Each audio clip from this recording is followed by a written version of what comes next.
I still remember the exact moment she said it. Her hand was trembling just a little as she reached for mine, and her eyes, those deep, unspoken eyes, locked onto mine like she was trying to memorize every line on my face. She whispered, almost too softly for anyone else to hear, "If I hold your hand, don't let go." There was a weight to her words, a mixture of fear and hope, and something inside me shifted in that instant. I squeezed her hand gently and said, without hesitation, "I'll never release you." And in that moment, I didn't know just how far those words would stretch or how much they'd be tested. I'm not usually someone who falls into things too fast, who lets people get under my skin so quickly. But with her, it felt different. There was a strange pull, like the universe had whispered, "This one matters." Her name was Lily, and she had this quiet energy about her, the kind that draws people in without them even realizing it. She wasn't loud or flashy, but there was something undeniably magnetic about her presence, something that made you feel like the world could stop, and for a moment, it would only revolve around the two of you. That afternoon, we were sitting on the edge of the old pier, our legs dangling over the water. The sky had this heavy, bruised look, like it was holding back a storm, and the air smelled faintly of rain and salt. I remember laughing at some small joke she made, a little too loudly maybe, because her nervous smile faltered, and that's when she reached for my hand.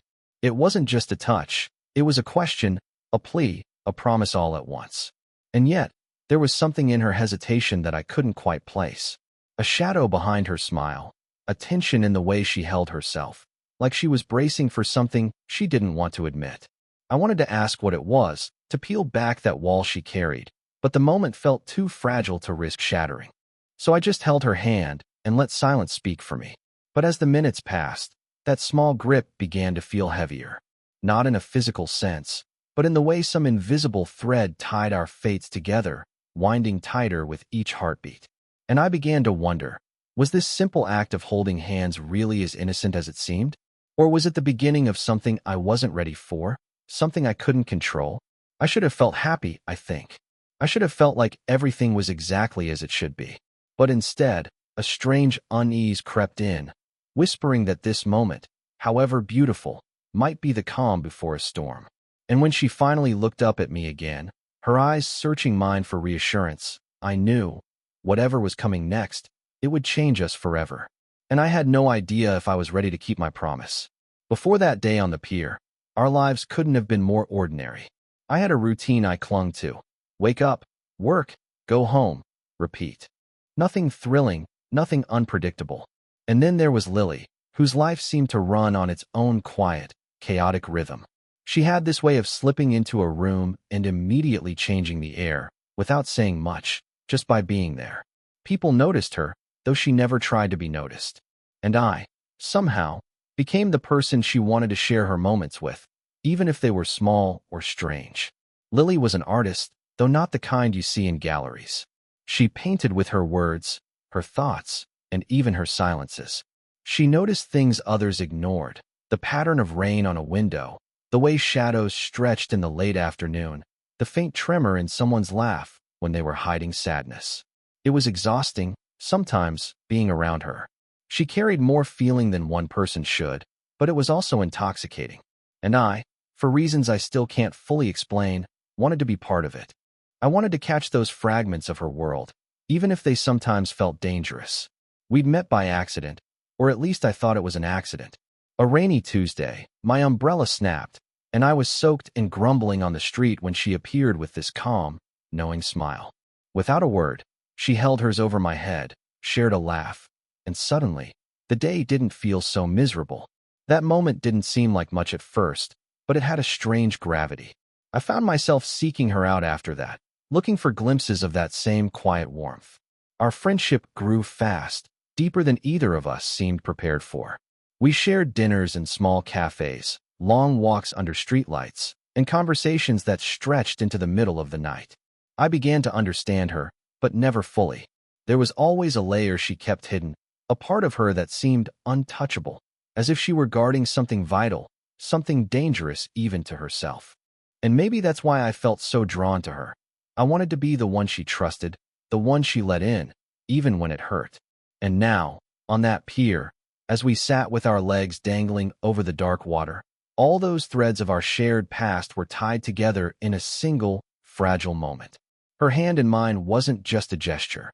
It was a crossing of lines neither of us had clearly understood before. There was laughter, yes, and warmth, but beneath it, I could sense something pressing, something waiting just beyond the horizon. I didn't know what it was, but I felt it. A tension hovering in the air, small but undeniable, like the quiet before a clap of thunder. It was in the way her eyes searched mine, the way her fingers gripped mine just a little tighter than necessary, and the way the wind seemed to whisper warnings we weren't ready to hear. And I couldn't shake the feeling that once she fully let go of her walls, once the truth finally slipped past her lips, nothing between us would ever be the same. After that afternoon on the pier, things didn't stay simple for long. There was a change in her, subtle at first, like a shadow passing across a bright room. Lily began to pull back, just enough to make me notice, just enough to unsettle me.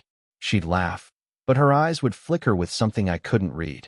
She'd text me and then disappear for hours without explanation. And every time she returned, I could feel the tension between us stretching thinner, like a rope under too much weight. I tried to ask, gently, what was wrong. I wanted to understand, to reach her without overstepping, but she always shook her head and smiled, almost sadly, saying, "It's nothing. Don't worry." But her nothing carried a weight heavy enough to make my chest ache. Something was coming. Something she wasn't ready to say, something I couldn't stop from approaching. And then there were the nights. Long, restless nights where I would lie awake replaying our conversations, searching for hidden clues in her tone, her pauses, the way she sometimes trailed off mid-sentence. I began noticing patterns, little slips of frustration, flashes of fear, moments when she seemed almost distant, like her mind was somewhere I couldn't follow. I wanted to confront her, to demand honesty, but fear held me back. Fear that if I pushed too hard, she'd pull completely away and I'd lose her.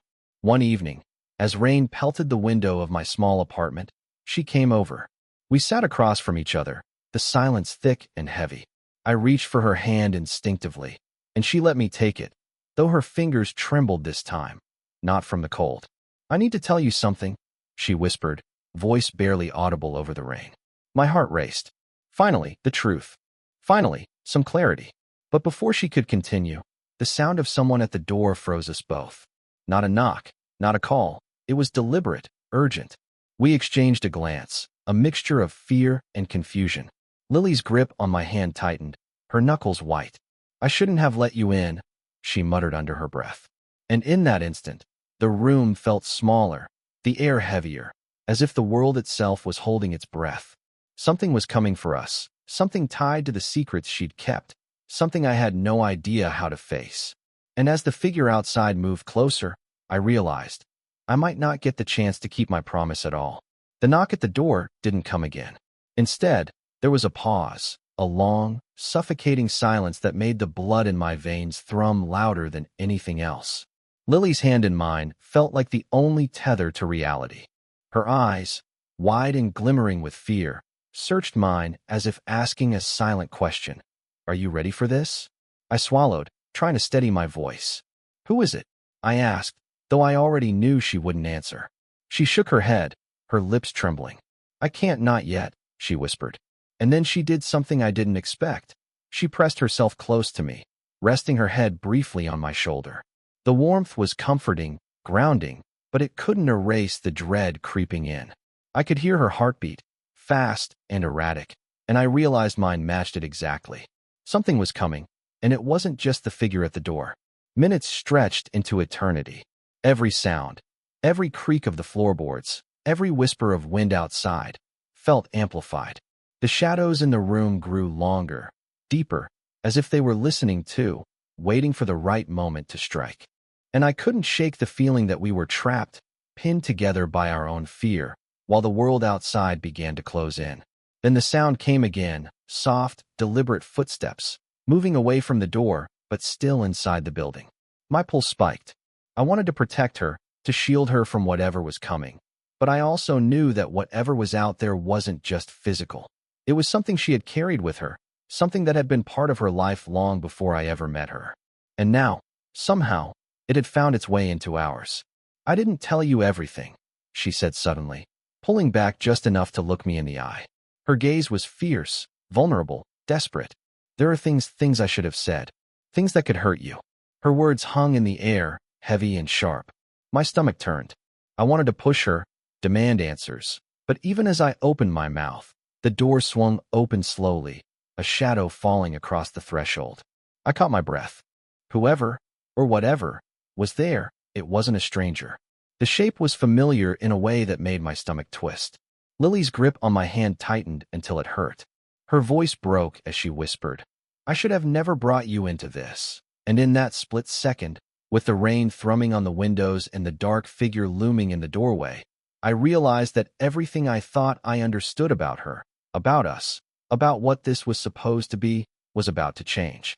The air was electric, thick with tension, every second stretching longer than the last. And then, just as I opened my mouth to speak, she froze, her eyes wide with terror. Because whatever was coming next was more than either of us could have imagined. The figure in the doorway stepped forward, and my heart stopped. It wasn't a stranger. It was him, someone I thought had vanished from her life months ago, someone Lily had sworn was gone forever. His eyes, dark and unreadable, scanned the room, lingering on us with a mixture of curiosity and something far more dangerous. Lily's grip on my hand turned into a claw, nails digging into my skin. I told you I couldn't protect you, she whispered, voice breaking. The words hit me harder than any punch ever could. All this time, she had been holding back not just secrets, but danger itself, and now it had found us. Before I could react, he spoke, low and calm, but every syllable carried a threat that made the room feel smaller, suffocating. You shouldn't have come back, he said, his gaze locking on Lily. And you, he added, glancing at me, should have never held her hand. The reality crashed into me. Everything we thought we understood, the trust, the promises, the safety, was gone. And the one thing I had vowed never to let go of might be the very thing I was about to lose forever. The room felt impossibly small, every heartbeat loud enough to echo off the walls. Lily pressed herself closer, her hand trembling in mine, and I realized I had never felt fear so sharp, so raw. He stepped further in, shadows twisting across his face, and I saw the anger and obsession lurking in his eyes, something I hadn't fully understood until now. I told you to stay away, he said, voice like ice. But you had to come back. His gaze landed on Lily, and for a moment, I thought he might reach for her. But before he could, she did something I didn't expect, something brave and terrifying all at once. She pulled free from my grip and stepped toward him, standing tall, defiant, like a flame daring the darkness to touch her. You don't scare me anymore, she said, her voice steady. Not then, not now. And you? She paused, drawing in a deep breath. You're not allowed in my life again. He froze, shock flickering across his face.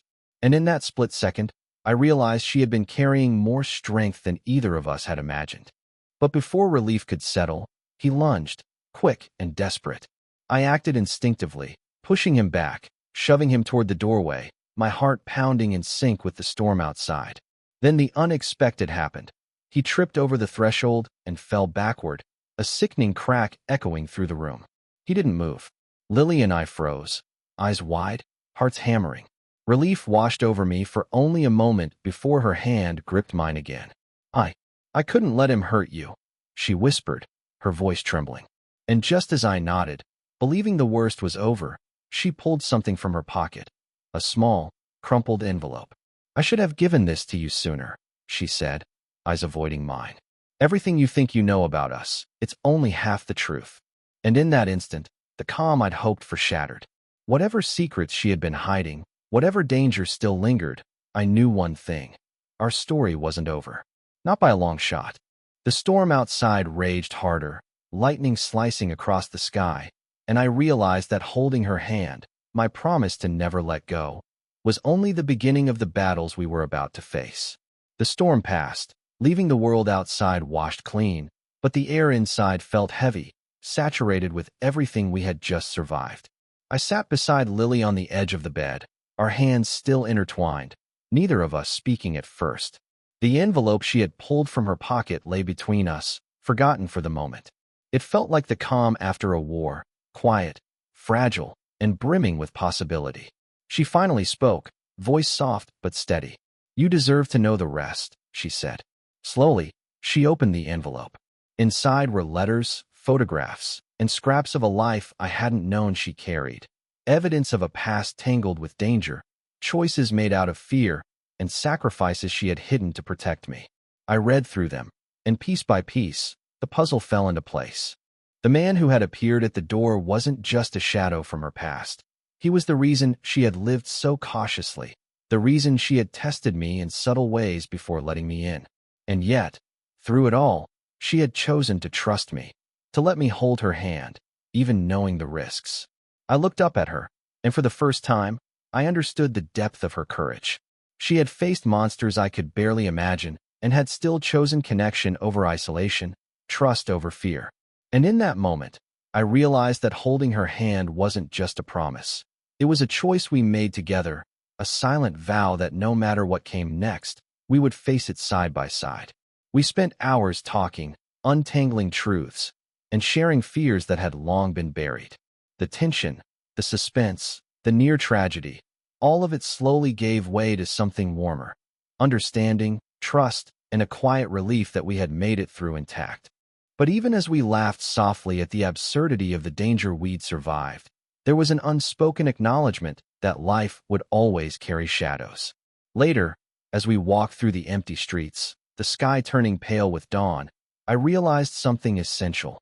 Moments like that, holding someone's hand, feeling their heartbeat against yours, are small acts that contain enormous courage. They are promises in motion, fragile yet unbreakable, simple yet profound. And sometimes, the greatest risks we take are not the ones that threaten our lives, but the ones that threaten our hearts. I looked at Lily, her hair damp from the lingering rain, her eyes reflecting the first light of morning, and I squeezed her hand once more. "I'll never let go," I said, and this time it wasn't just a promise. It was a certainty, a shared strength that would carry us forward. And though we didn't know what challenges might come next, one thing was clear: whatever storms awaited us, we would face them together. Because some connections, once made, are impossible to break, and some promises, once spoken, echo forever. The envelope remained in my pocket, a reminder of the past. But as Lily and I walked into the quiet morning, hand in hand, I understood that the future, whatever it held, was ours to meet together.